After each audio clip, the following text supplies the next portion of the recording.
جانے والوں سنو، جانے والوں سنو، چھوٹا شریف جانے والوں سنو، بریلی شریف جانے والوں سنو، میں یہ نہیں کہتا بریلی شریف نہ جاؤ، میں یہ نہیں کہتا چھوٹا شریف نہ جاؤ، میں یہ نہیں کہتا مارہرا شریف نہ جاؤ، میں یہ نہیں کہتا پنڈوا شریف نہ جاؤ، اور جانے والوں ضرور جاؤ، لیکن اگر دعا کروانے کے لیے جاتے ہو تو کوئی کہتا ہوں کہ بریلی شریف جا کے دعا نہ کرواؤ، چھوٹا جا کے دعا نہ کرواؤ، مارہرا جا کے دعا نہ کرواؤ، اگر دعا کی ضرورت ہو اپنی ماں سے دعا کروا لو، تیری مصیبت کا خاتمہ ہو جائے گا، تیری پریشانیوں کا خاتمہ۔ آپ اپنے سماج کا جائزہ لیں، کوئی آدمی ایسا آپ پکڑ کے لائیے جو یہ بتا سکے کہ میری زندگی میں کہیں سے کوئی دقت نہیں ہے، کوئی پریشانی نہیں ہے، کوئی مصیبت نہیں ہے، کوئی ٹینشن نہیں ہے۔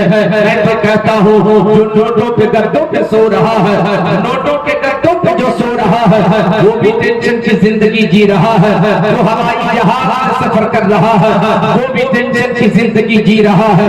سب کی پریشانی کی وجہ الگ الگ ہے، سب کے ٹینشن کی وجہ الگ الگ ہے، سب کی مصیبت کسی کا سبب الگ الگ ہے۔ کوئی اس لیے پریشان دکھ رہا ہے کہ بیوی باتوں میں نہیں رہتی، کوئی اس لیے پریشان ہے آپ تو نمازی ہے بیٹا شرابی ہو گیا، کوئی اس لیے پریشان ہے مریض گھر میں پڑا ہوا ہے، علاج ہو رہا ہے شفا نہیں ملتی، وہ اچھا نہیں ہوتا، کوئی اس لیے پریشان ہے کماتا بہت ہوں برکت نہیں ہوتی، کوئی اس لیے پریشان ہے تجارت کرتا ہوا اگر فائدہ حاصل نہیں ہوتا، حضرات کوئی اس لیے پریشان ہے بیٹا پڑھ کے گھر آ چکا ہے سروس نہیں ہو رہی ہے۔ حضرات پریشانی کی وجہ سب کی الگ الگ ہے، سب کا ٹینشن الگ الگ طریقے سے ہے، مگر ہر آدمی پریشان دکھتا ہے جب آدمی مصیبت میں گر جاتا ہے، جب آدمی بہت پریشان ہو جاتا ہے، جب آدمی بہت پریشانی میں گر جاتا ہے تب آدمی کو کوئی راستہ نہیں دکھتا، تب اللہ کی بارگاہ میں وہ دعا کرتا ہے، دعا کے لیے ہاتھ اٹھاتا ہے مالک میری پریشانی دور کر دے، میری مصیبتوں کو ٹال دے، ٹینشن کی زندگی اچھی نہیں لگتی، میرے قریب پروردگار تو اپنے بندوں سے بے پناہ محبت فرماتا ہے، اپنے بندوں پہ کرم فرما، اپنے بندوں پہ رحم فرما۔ انسان دعا کرتا ہے مگر کیا کریں گے دعا بھی قبول نہیں ہوتی، دعا جب قبول ہو تو پریشانی ختم ہو، دعا قبول ہو تو مصیبت دور ہو، دعا قبول ہو تو ٹینشن ختم ہو، دعا ہی قبول نہیں ہوتی تو پریشانی کہاں سے جائے گی؟ بات میری سمجھ میں آ رہی ہے آپ لوگوں کو یا کہیں اور دیکھ رہے ہیں آپ؟ تھوڑی دیر مجھے دیکھ لیجئے، اگر سن بھی نہیں سکتے تو آپ 5-10 منٹ دیکھ لیجئے، اس میں بھی آپ کا فائدہ ہوگا انشاءاللہ تبارک و تعالی۔ جی لگا کر میری بات سنیے، اپنی دعا قبول نہیں ہوتی، آدمی سوچتا ہے چلو ہم تو گنہگار ہیں، ہم تو خطا کار ہیں، امام صاحب سے رابطہ کر لیتے ہیں۔ ماں بہنیں آپ بھی غور سے سنیے گا، امام صاحب کے پاس گئے، آپ نے اپنا دکھڑا سنایا، زندگی کی دکھ بھری کہانی سنائی، آپ نے اپنی پریشانی کے سامنے رکھا اور کہا حضرت یہ 500 روپے آپ رکھ لیجئے، یہ آپ کو نذرانہ دے رہا ہوں، ہمارے لیے دعا کر دیجئے کہ مصیبت بدل جائے،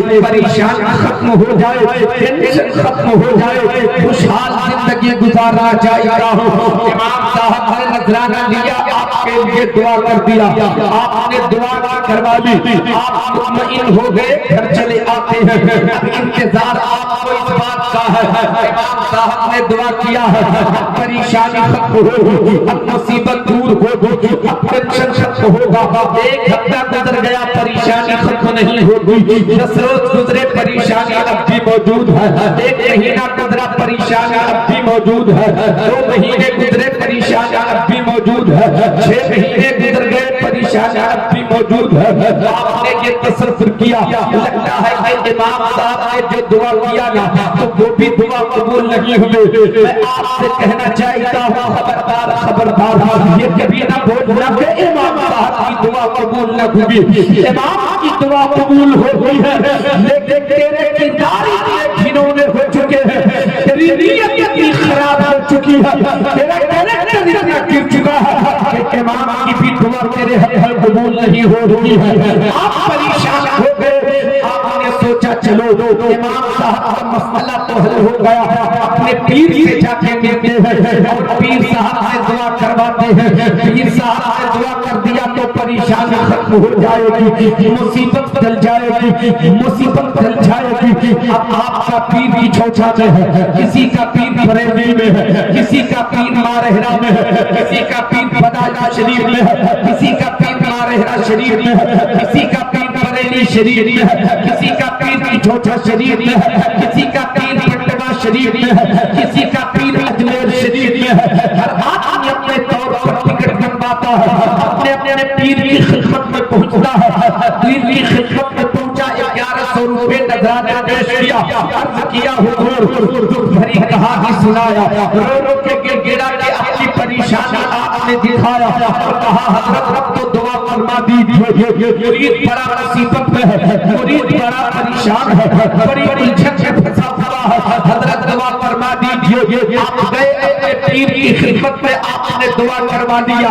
آپ مطمئن ہو گئے کہ اب تو پیر صاحب نے دعا کر دیا ہے, مصیبت ختم ہو جائے گی, اب پریشانی ختم ہو جائے گی. آپ اپنے گھر چلے آتے ہیں. 6 مہینے تک انتظار کیا, پریشانی اب بھی موجود. 1 سال انتظار کیا, پریشانی اب بھی موجود. آپ کا تصور یہ ہے کہ شاید پیر صاحب کی بھی دعا قبول نہیں ہوئی. میں آپ سے کہتا ہوں غلط ہے. آپ کبھی یہ نہ سوچنا کہ پیر صاحب کی دعا قبول نہیں ہوئی. ہماری نیت اچھی نہیں ہے, ہمارا کردار اچھا نہیں ہے, ہماری سوچ اچھی نہیں ہے, ہمارا کریکٹر اچھا نہیں ہے. میں جو بات آپ سے کہنا چاہتا ہوں, مصیبت زدہ لوگوں سنو, پریشانی میں گھرنے والوں سنو, ٹینشن کی زندگی جینے والوں سنو. اگر تیری زندگی میں پریشانی ہے, اگر تو تجارت کرتا ہے نفع نہیں ہوگا, اگر تیرے گھر بیمار ہے شفا نہیں ملتی, اگر تیری بیٹی بڑی ہو گئی ہے رشتے کا انتظام نہیں ہوگا, میں آپ سے عرض کرنا چاہتا ہوں آپ کے لیے پیر صاحب نے دعا کر دی, مگر پھر بھی پریشانی موجود ہے. اگر چاہتے ہو کہ پریشانی ختم ہو, ہمارے گھر کا بیمار شفا پا جائے, ہماری بچی کے رشتے کا انتظام ہو جائے, آپ کا ٹینشن آپ کی زندگی سے ختم ہو, آپ کی مصیبت دور ہو, آپ کی پریشانی ختم ہو, تو آپ کو مشورہ دے رہا ہے. وہ پیر سے دعا کروانے کے لیے جانے والوں, جانے والوں سنو, چھوٹا شریف جانے والوں سنو, بریلی شریف جانے والوں سنو. میں یہ نہیں کہتا بریلی شریف نہ جاؤ, میں یہ نہیں کہتا چھوٹا شریف نہ جاؤ, میں یہ نہیں کہتا مارہرا شریف نہ جاؤ, میں یہ نہیں کہتا پنڈوا شریف نہ جاؤ.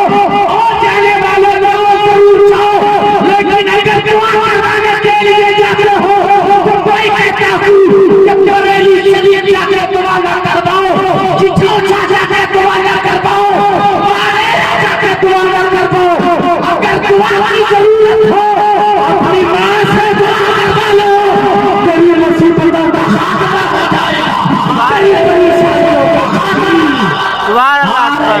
پیر کی بھی دعا اثر انداز نہیں ہوتی. جب ماں ناراض ہوتی ہے تو امام کی بھی دعا آپ کے حق میں قبول نہیں ہوتی. جب ماں ناراض ہوتی ہے تو رب ناراض ہوتا ہے, وہ کسی کی دعا کہاں سے کام کرے گی.